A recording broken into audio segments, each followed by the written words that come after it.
Olá pessoal, sejam muito bem-vindos ao meu canal Assuntos Diversos. Está começando mais um Domingo Assustador. Se vocês gostam desse tema, terror, se inscrevam, deixem seu like e me sigam também nas redes sociais. Vamos para o caso de hoje. Vinheta!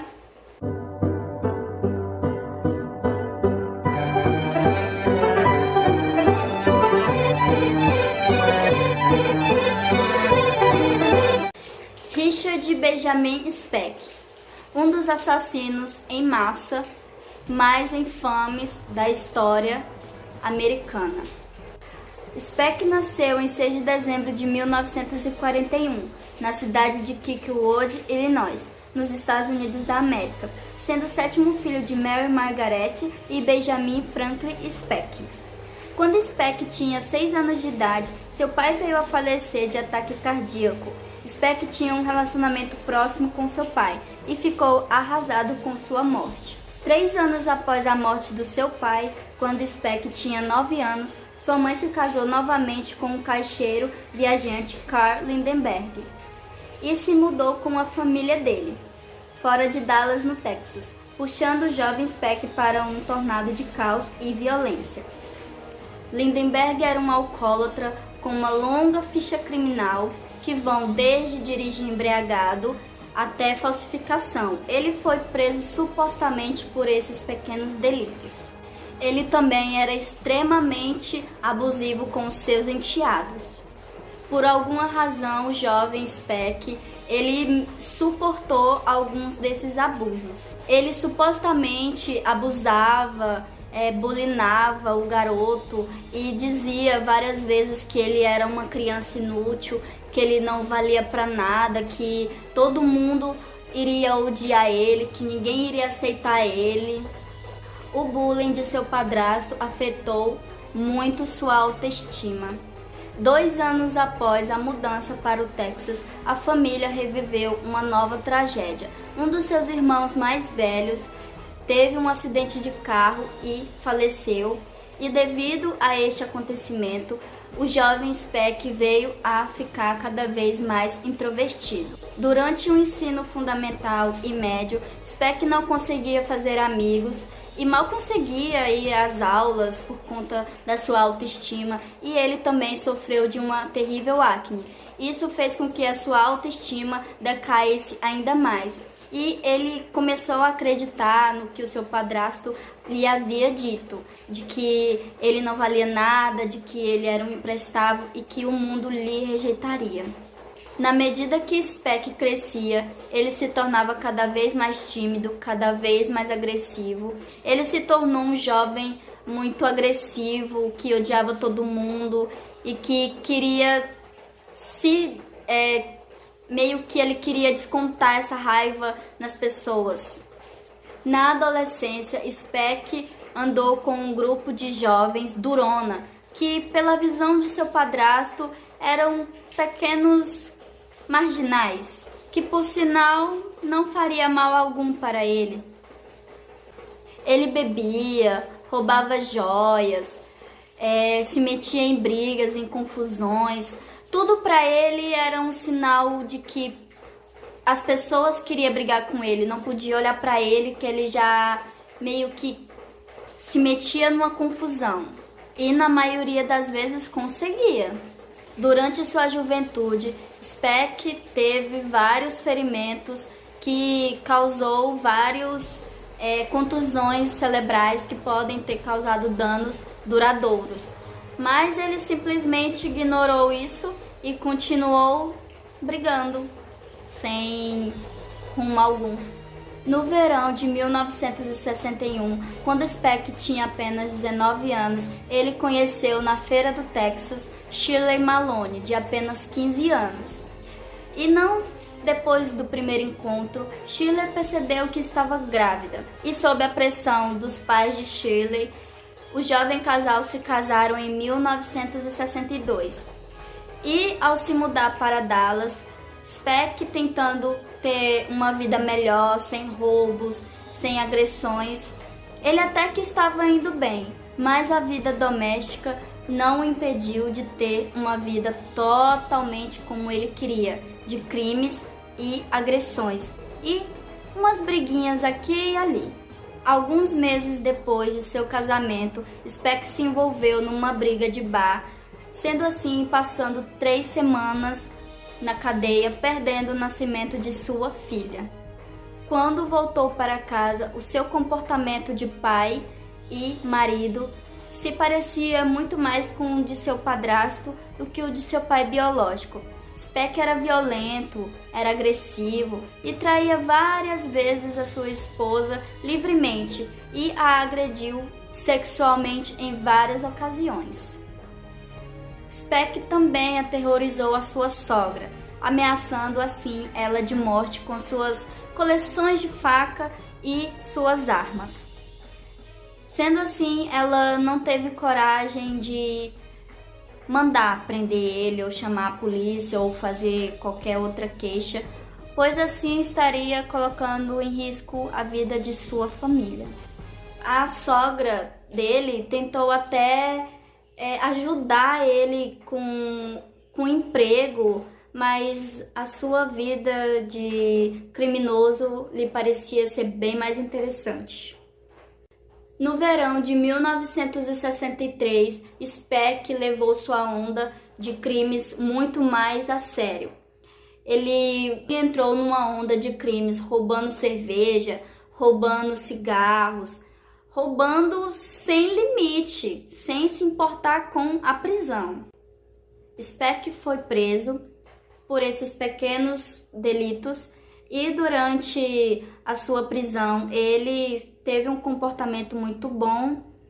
Ele até frequentava diversos cultos na prisão da igreja. Durante sua audiência de liberdade condicional, Speck alegou dizendo que queria um emprego, que queria mudar de vida e que se ele fosse solto, ele iria dar mais valor à sua família, que ele iria tentar mudar de vida e que não iria mais se meter em confusão, sendo assim solto novamente. Mas o psicólogo da delegacia, não satisfeito com a sua interpretação, ele afirmou que Speck só estava emocionado no momento para tentar sair da prisão e que ele teria uma recaída rapidamente. Mas esse conselho foi ignorado e Speck conseguiu sua liberdade. Mas não demorou muito tempo. O conselho do psicólogo estava completamente certo. Em 9 de janeiro de 1965, Speck, com 23 anos, estava vagando no escuro de Dallas, procurando assim uma briga ou qualquer outra coisa, quando ele avista no estacionamento de um prédio uma moça. Ele estava observando no escuro de trás do arbusto. Quando ela passou, ele a atacou. Ele estava com a sua longa faca e, ao ficar perto dela, ele falou que não era para ela gritar, que ele não iria fazer nada com ela, mas ela estava desesperada. Ela simplesmente só sabia gritar e chorar. Foi quando ela teve um grito super alto e um vizinho, ouvindo, chamou a polícia imediatamente. Quando a polícia estava se aproximando, Speck se jogou nos arbustos no escuro, mas não teve jeito. Ele tentou disfarçar, dizendo que estava ali bebendo, mas a polícia, ao ver ele, pegou ele imediatamente. E a moça que foi atacada, ela falou para os policiais que sim, era ele, que ele tinha feito de refém, que ela estava muito assustada, com medo, e que ele não fez nada com ela, mas ele a ameaçou. Speck alegou dizendo que estava bêbado e que não se lembrava do que tinha acontecido. Bom, nenhuma das desculpas de Speck funcionou e ele foi levado preso. Ele foi preso por perturbação e foi condenado a 490 dias, mas ele permaneceu bem menos que isso, porque na prisão ele tinha um comportamento bom, ele era calmo, era tranquilo, não aparentava ser agressivo, sendo assim, sendo solto mais uma vez. Após a sua libertação, Speck se sentiu encorajado, uma vez que ele não permanecia muito tempo na cadeia. Sua esposa, no entanto, não aguentando mais esta vida de roubos, dele chegar bêbado, dessas agressões, ela se separou dele em 1965. Já para Speck, ele não ficou surpreso, porque já era mais uma afirmativa do mundo o rejeitando. Era assim que ele pensava, que o mundo o rejeitava, que ele não prestava para nada. Naquela mesma noite que sua esposa pediu o divórcio, ele se meteu numa briga de bar e esfaqueou um homem que estavam encarando. E ele, percebendo que tinha chegado ao limite, chamou a sua mãe contratou um advogado e pagou $10 pela sua fiança. Ele ficou apenas como perturbação de horário, praticamente isso. Em 9 de março de 1966, Speck pegou o ônibus para sua cidade natal em Illinois. Ele queria se sentir aceito e ali foi o único lugar que ele pensou em primeiro lugar. Speck se pegou com o mesmo sentimento que ele tinha em Dallas, que o mundo o rejeitaria, uma vez que sua mãe e suas irmãs não o aceitaram por conta da sua ficha criminal. Em sua cidade natal, em Illinois, ele foi conhecido como fanfarrão e mentiroso. E na sua cidade, em Dallas, ele foi conhecido como mentiroso, procurador de brigas e fanfarrão novamente. Uma vez que ele só se metia em briga, só bebia, só era agressivo e não respeitava ninguém que passava perto dele. 3 de abril de 1965, ele violou e roubou uma senhora de 65 anos, Virgil Harris. Uma semana depois, Speck atacou uma garçonete, Mary Kay Pierce, de 32 anos. Ela foi encontrada de trás de um bar, local onde trabalhava. Ela foi atacada com um único golpe com um objeto contundente que rompeu seu fígado. Speck não saía deste bar e, de acordo com os amigos de Mary Kay Pierce, Speck tinha interesse nela. A polícia desconfiou logo de Speck pela sua ficha criminal e que provavelmente ele era o autor do ataque. E logo Speck fugiu da cidade, mas ele não queria viver uma vida normal. Ele queria somente uma vida de brigas e de bebidas.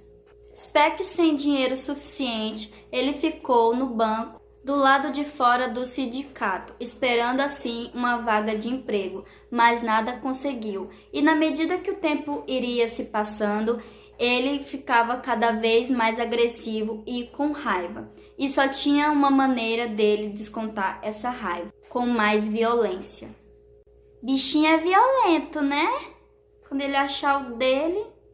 Mais tarde, na noite seguinte, Speck avista uma senhora de 53 anos. Ele a obriga a entrar dentro de sua casa e a faz de refém com sua faca.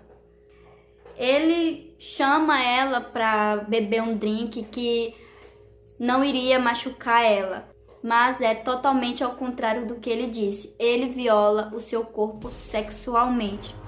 E depois da violação, ele rouba seus pertences e dentro da bolsa da senhora ele encontra uma arma calibre 22 e ali ele a tem para si.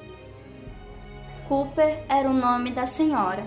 Speck, com uma arma e uma faca, ameaçou Cooper se ela chamasse a polícia. Ameaçou dizendo que se ela chamasse a polícia, iria matar ela e toda a sua família.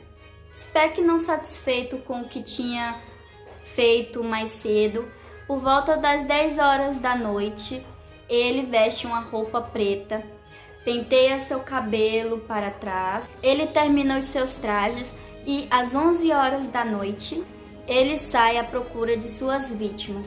E ali, não muito longe do quarto de Cooper, ele avista uma faculdade, Carmel Holmes Hospital.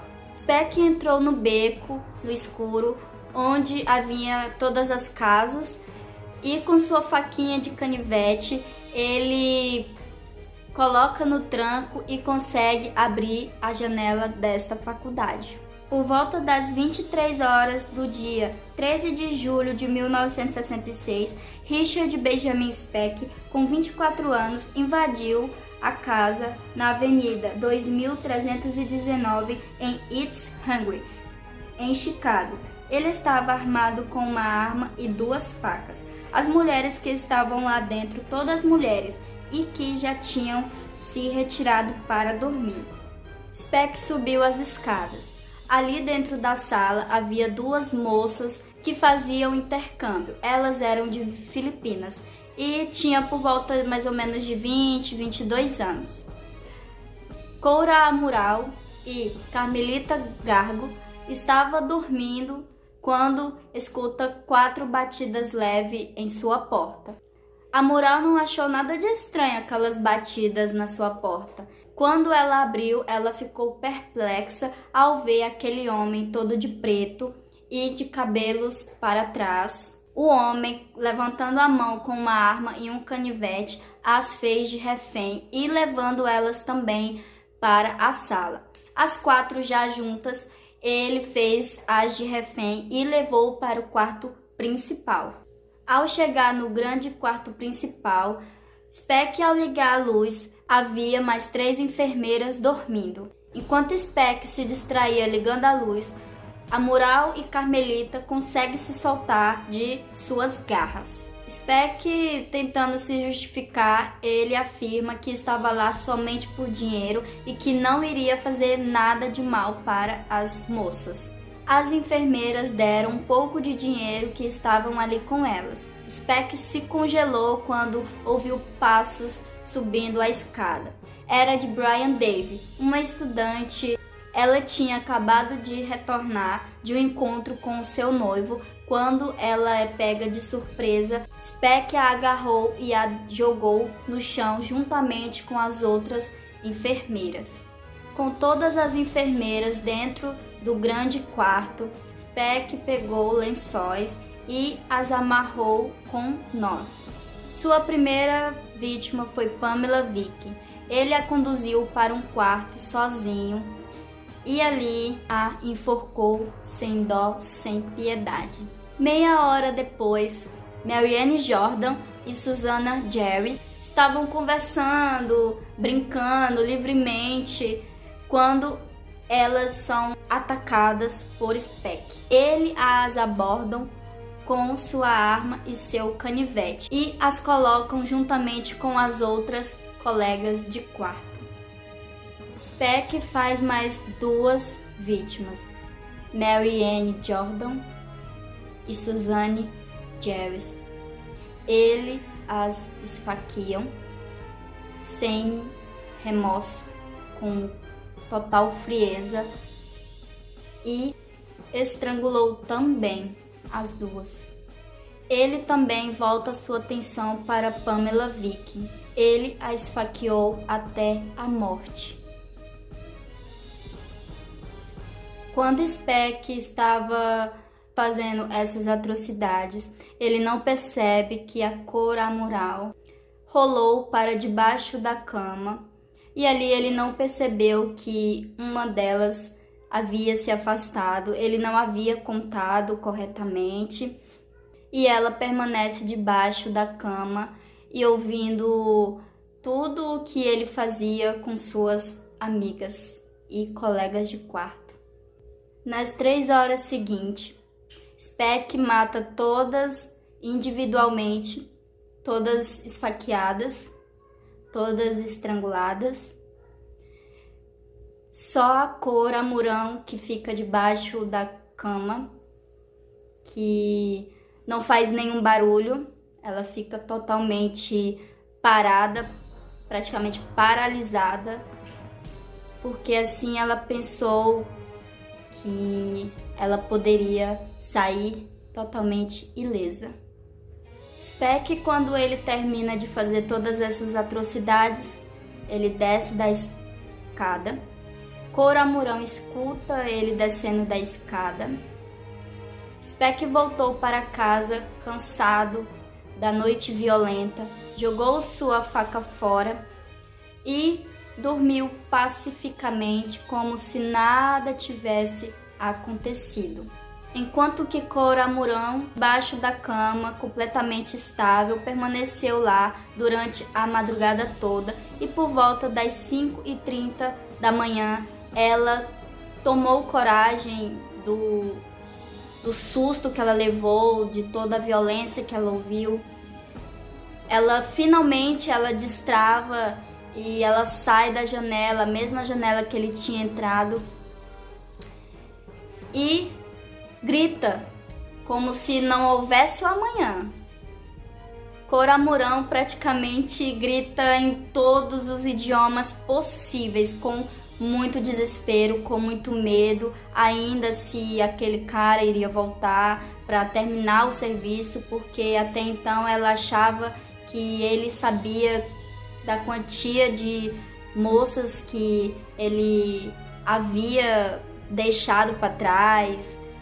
E quando a polícia chega, Amurão deu toda a descritiva do assassino e falou praticamente todas as suas características. 1,80 m de altura, cabelo loiro penteado para trás, com o rosto cheio de acne.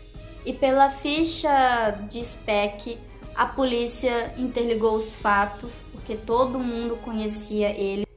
Na época, esse caso foi conhecido mundialmente, passava em todos os jornais, e também pela sua tatuagem escrita no braço direito, nascido para levantar o inferno.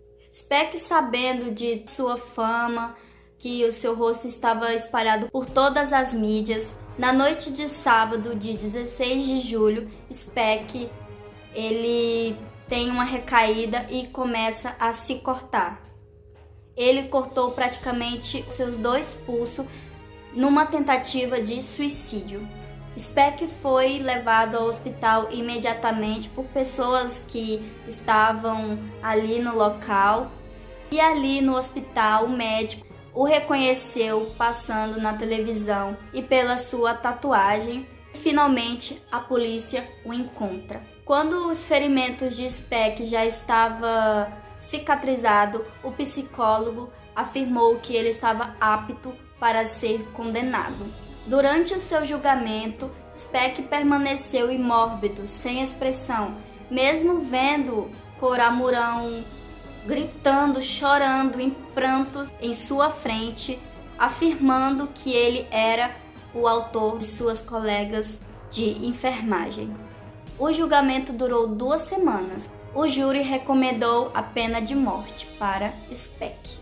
Speck passou 6 anos corrido no corredor da morte. Em 1978, já com 10 anos de cadeia, Speck, já com 36 anos, deu a sua primeira entrevista. O julgamento determinou que ele não teria mais a pena de morte. Ele teria apenas 140 anos de cadeia. Em sua entrevista, ele afirma que sim, que ele matou as enfermeiras, mas ainda não conseguiu explicar por que o fez. 10 anos depois daquela entrevista, Speck, já com 43 anos, foi entrevistado novamente e foi questionado se ele havia realmente matado aquelas enfermeiras. E ele afirmou que sim. Ele afirmou, abre aspas, aquele não era o dia delas, fecha aspas. Gente, é muito louco, porque ele, na entrevista, ele estava com calcinha, fumando droga, e do lado dele havia outro presidiário, acho que era o suposto namorado dele. Ele afirmou pro repórter que ele havia sim matado, e também afirmou que ele sofria desde o começo, que ele tinha muita baixa autoestima. afirmou que ele sofreu muito em sua infância, que ele não teve uma infância digna, que ele sofreu muito. E também não queria isso para as outras crianças. Ele queria que os pais dessas crianças fizessem diferente, assim como seus pais fizeram para ele. Eu vou deixar aqui o link da entrevista para vocês e vocês tiram suas próprias conclusões. Espero que vocês tenham gostado, tá? Se inscrevam, deixem seu like e me acompanhem nas redes sociais. Até a próxima. Tchau!